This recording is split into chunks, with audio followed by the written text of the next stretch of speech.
I'm so excited you're here. But hey, no, for real, we're going to talk about this word, which is tribes. But before we get into that, you know what's crazy is we talk about this all the time. One of the greatest things that we do here, besides having a ton of fun, besides making fun of Chandler a lot, all those things are all great. But one of the coolest things that we do is we want to help create community here. And one of the ways that we do that is small groups. And how many of you love small group time? Okay. Well, let me pose it this way, okay? How many of you remember your first night in small group? Was it awkward? Thank you. Okay, yes, it was, right? It was super awkward because I know for most of you guys, especially the guys out here, when I stroll up to guys in small groups, half the time you're like, I'm not going to talk. You answer the question, right? Or if it's like Chandler and Riley's group, it's like, oh, listen to this fart sound that my knee can make. And I'm like, what? Where's that? Where's that in the Bible, right? But that's the beauty of small groups. It's all different. But if you remember, like the first time you were in small group, it was kind of awkward. It was weird. And for some people, when you go to small groups, and this is some of you out there who have been a part of small groups for a while, you guys don't want to answer the question. You just think like the longer you sit there silently, your leader's just going to answer it, right? And sometimes the girls, you guys talk like way too much. Like way too much. Like TMI, you know? Like the guys, I'm like TLI, too little information. Give me more. And the girls are like, whoa, pump the brakes. Stop talking. Okay, that's like whenever I go to the girls group, I'm like, this is weird. Okay, but let me, as I say tribes, as I say small groups, I say those things. Let me list a couple of tribes, and I want to see if you identify with any of these because I want to first understand what a tribe is. So, how many of you love iPhone and Apple products? Okay. Let me say this. That means you are part of like the Apple tribe, okay? How many of you are Android, Samsung people? This whole group was like, huh? Okay, if you are an Android, Samsung person, that's great, okay? You belong to that tribe. Or if you are like a Windows computer person, raise your hand. Or if you're like a MacBook person.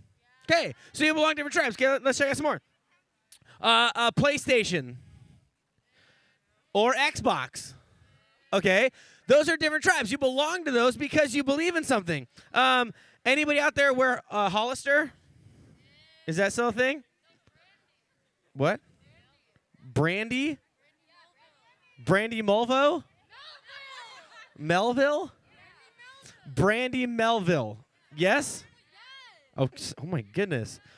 And anybody just like whatever Walmart's got on sale?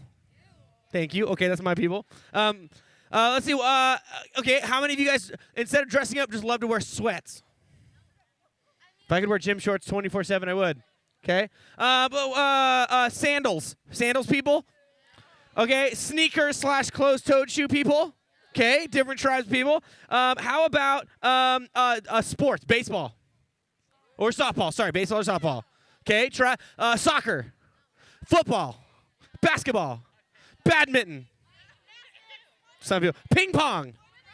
Let's go. Gymnastics. I'm so sorry. My gosh. I don't like that this group is so close to me. Where's security when you need them? I'm going to scoot over here by you guys. Okay. But over. Okay, so all these different sports. Volleyball. I apologize. Gymnastics. Any choir people? Choir? Or band? Let me tell you, one of the biggest regrets I have in my entire life is that I didn't learn how to play the tuba. Like that, right? If you can play the tuba, please teach me. But there's so many different types of tribes. And let me say this. Okay, I know right now there's COVID. I get it. But when you guys are at school, anybody sit with the same group of people at lunch every single day? Okay, that is another tribe. Okay? A tribe is a group of people that share something. Okay? A tribe is a group of people that share a story.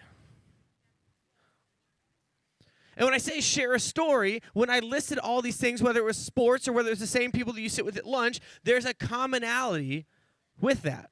There's a common theme in the people that you hang out with or the connections that you make. And what we're going to call that tonight is your tribe. Okay? We're going to call that your tribe because it is your close-knit group of people that you have connection with and common ideas with, and that's what makes it a tribe, okay? And here's the other beautiful thing about a tribe or a group of people, a small group. One of the biggest things that we want in this world is we want to belong, and what it does, it gives us a place to belong. Think about it. When you've got that group of friends that you sit with at lunch, what does that do for you? You belong at that table at lunch, right? When you play a sport, you belong on the team to play that sport. You could list a million different things. And here's what I also want you to understand. Your tribe is your small group, and you belong in your small group. I know for some of you that's kind of unique to hear because you're like, well, of course we do. But then others of you are like, I don't feel like I belong. And let me help you understand something tonight. Beyond a shadow of a doubt, what I want you to really take away and understand, okay, focus in right here, guys. This is it. This is the whole idea of what I'm talking about tonight. Is I want you to understand that your small group is your tribe and it is your people. And you belong here. Some of you show up on Tuesday nights and you feel like you don't belong. Some of you show up on Tuesday nights and you feel like no one's going to notice if I'm here or not. Some of you show up on Tuesday nights and you go, I don't understand why I'm here. But what I want you to truly understand is that you do belong here. You do belong with this group of people. And the story that we share is one that's incredible. But you see, another big thing I want you guys to really grasp and understand and walk away with is this, is that we were designed for community. You see, as I'm talking about tribes and small groups and different people, some of you are like, you know what, I don't need people. I'm a lone wolf. I can do it by myself. Some of you are like, I've been doing it by myself for so long. But what I want to help you understand is that you might be doing it by yourself. But we were not designed to do it by ourselves. You see, if you open up your Bible, in Genesis chapter 2, in the very beginning, second chapter of the greatest book that's ever existed, God tells us that Adam shouldn't be alone. What does he do? Does anybody remember what he says? In Genesis chapter 2, God creates Adam and he looks at him and he says, this is not good. He doesn't say, hey, let me try again. He doesn't say, hey, there's some things that we could make better. This is okay. No, he says, this is not good. And there's a very specific reason why God says that. It's because we were not designed to walk on this earth alone. So for all of you lone wolves out there who feel like you can do it yourselves and should carry on alone, I want you to throw that idea out the window right now. I want you to throw out the concept that I should walk by myself through this earth and do my own thing, because you were not designed, created, or thought of in that way. You were designed to be in community with people. You were designed to be loved by a group. You were designed to be connected to others. And again, that's a huge reason why we do small groups. We don't do small groups just because we want you guys to sit there awkwardly, especially for the boys, and just like stare at each other and then talk about who has the biggest booger. It happens, okay? Yes, you do. Every guy does. The reason we do small groups and the reason we come here on Tuesday nights is for community and for connection. Because that is what God designed us to do. It's to be with other people. I mean, and for some of you, you look at community and tribes and friendships, and you treat it like a school project, right? Anybody like school projects, like group projects? Why do you like group projects? For some of you, it's like, well, because I can make the other people do the project for me, right? For so many of you, it's like I can get somebody else to do the project. It's rarely, hey, we're going to do equal parts in this thing. It's like everybody's going to pick like the smartest person in class to be like, I want them on my team, so they do it all. But I don't want you guys to see your tribe in that light either. You see, if we see tribes, if we see groups, if we see community as where we can let other people do everything for us, that's not community either. If we treat it like that, if we treat it like a school project where we let somebody else do everything for us, that person gets burnt out, and we haven't created connection with them or relationship. We just depend on them to do everything for us. And you won't dive deeper in a relationship and connection if you do that. And here's how I know this. If you jump to the book of Acts, we're going to go to Acts chapter 2, verse 42. I'm going to throw these all up here for you guys, make it easy. Take notes so you guys can go back and look at this later. But in the book of Acts, it describes tribes in this way. It says, and they devoted themselves to the teachings. They did life together, they shared meals together, and they prayed for one another. And for all who believed were together, and they had all things in common.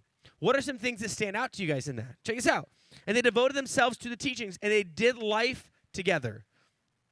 Can you have a relationship with somebody if they're always the only one talking?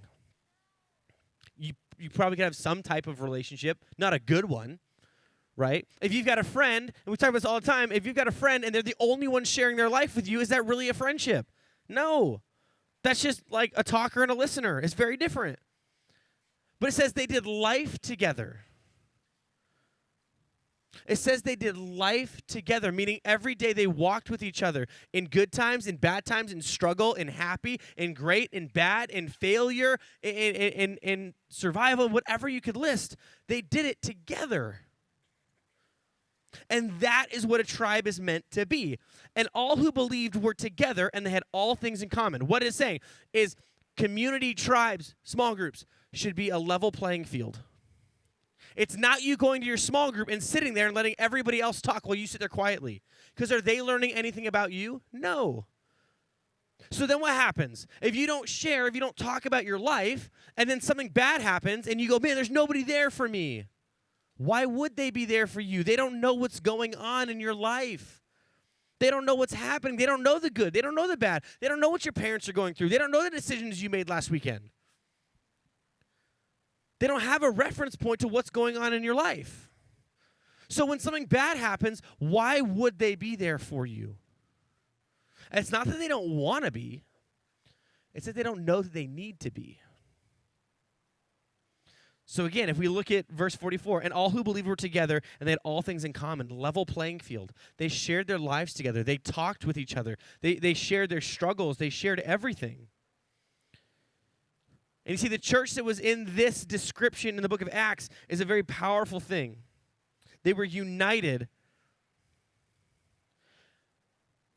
But it's only possible if they could be a tribe of the one. You see, as a tribe, we have to share a story. We have to share a common idea. We have to share something that propels us forward. And to be a tribe, it's only possible if you're a tribe of one. If you share something, if you have something in common, if you're connected in that way. Without commonality, without sharing a story, we're just a group of people. We won't have much to talk about. If you ask anybody on my staff, they will tell you this.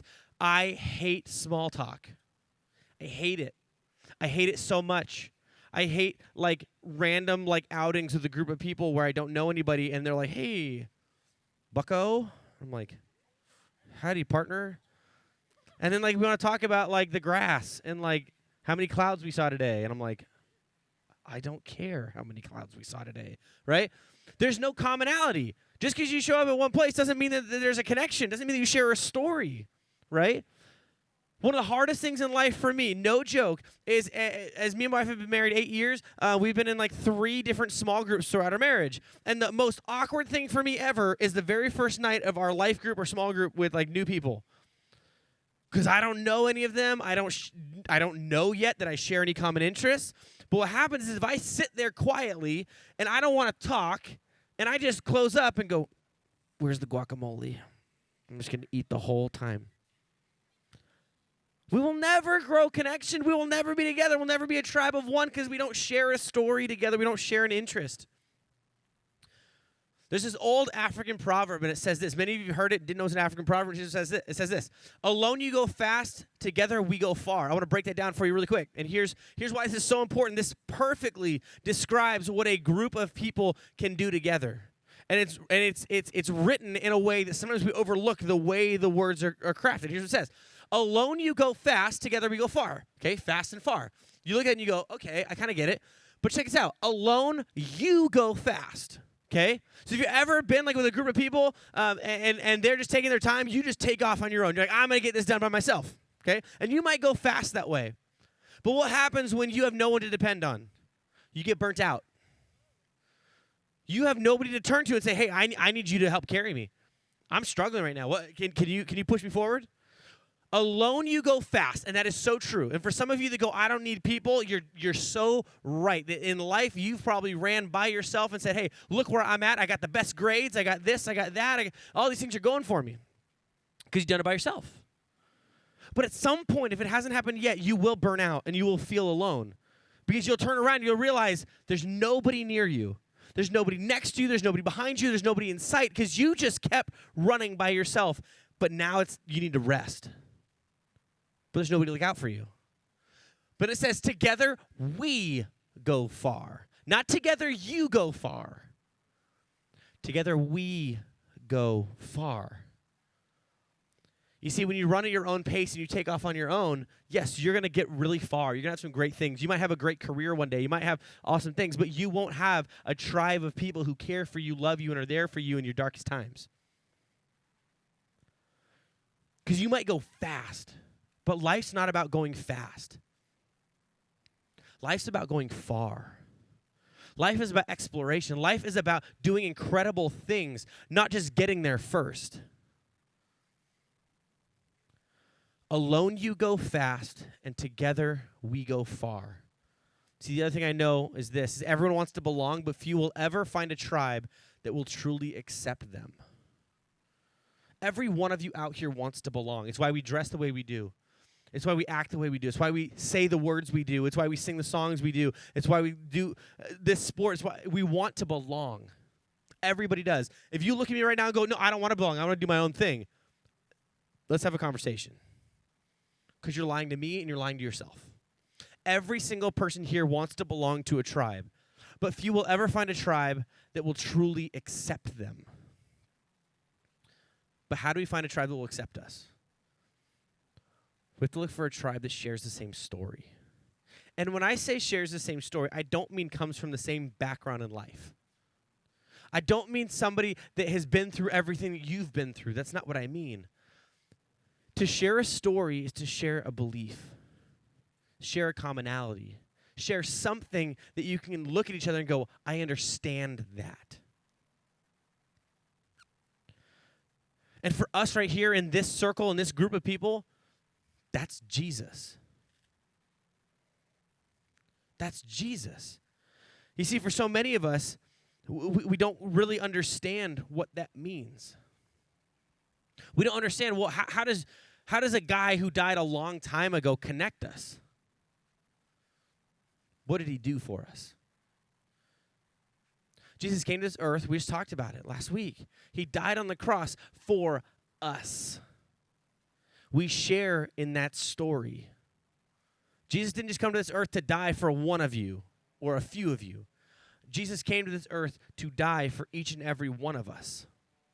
So we share a commonality. We share a story. So you being here tonight, you going to your small groups, share in that. And this is your tribe. You see, a tribe is so much more than just a group of people sitting around a circle. A tribe is something that you belong to. You see, back in old times, there were tribes that people lived to, the tribes of Israel, right? And that wasn't just, oh, that's where I'm from. No, there was so much more. It's when you said your name, you said, I'm from the tribe of blank. It's a part of who you were. You belong to it. Even if, as we talked about, remember Naomi and Ruth, right? Naomi had to go back to where she's from because she belonged there. A tribe is so much deeper. Hebrews chapter 12, verse 1 identifies it this way. Therefore, since we are surrounded by such a great cloud of witnesses, let us lay aside every weight and sin that clings so closely, and let us run with endurance the race that is set before us. Let's back that up. Therefore, since we are surrounded by such a great cloud of witnesses, here's what a tribe is. It's a cloud. Now, some of you are like, that sounds really dumb. And I'll give you that. It does. And it took me a minute to wrestle with this. Why is a cloud used as a description of a group of people, right? A cloud. Planes fly through it all the time, right? I mean, I don't get it. But what is a cloud? It's a bunch of water molecules that are clung so tightly together that you see them far off in the distance moving as one. That's what your tribe should be. So tightly knit, so close that people see you coming and see this group of people ready to change things. ready to change things. It's so funny that when we read the Bible, they use descriptive words that sometimes we overlook. But I want you to understand why they use the word cloud. You see a bunch of water molecules in the air just by themselves. You don't really notice. You don't see it. It doesn't do anything. You would never call it something. But when it's tightly knit, when it's so close you can't see through it, it's a cloud. It's a group of people who share something in common, who are there to support each other, move with each other, and love each other. So what I want to ask you guys is this. I'm going to invite the band back up. What is the story our tribe shares? What is the story that this group of people share? What is that story that all of us cling to? And I want to remind you again, it's Jesus. It's the story that Jesus came to this earth to die on that cross for each and every one of us. We share in that, so let us not waste it. Don't just waste it. You guys have an incredible time every single Tuesday night to dive into a small group with one another and open up and talk about life and be there for each other. In a year with COVID where everything has sucked, where some of our friends aren't there anymore, where our schools aren't always there, where sports haven't been there, where events, everything has been it just sucked. The one thing that we've tried to keep consistent for you, because we understand the importance of it, and we hope that you do too, and we hope that you take advantage of this time, is your tribe. Is your group of people that you can share a common theme with, love each other, support each other, and be there for each other. And we want to give you guys plenty of time every week to open up and dive into those things. It's why I remind you all the time that your small group leader is here for you. Because we can't do life alone. We have to do life with people. Alone you go fast and you'll get crazy places. But together we go far. Together we will get to some incredible places and not feel burnt out and not feel alone and be able to look to the side and say, see what we did? Look at what we're seeing now. Look where we got to. But alone you'll look around and go, oh, there's no one to share this with. When you trip, there's nobody to pick you up. When you can't go any further, there's nobody pushing you and saying, hey, you got this.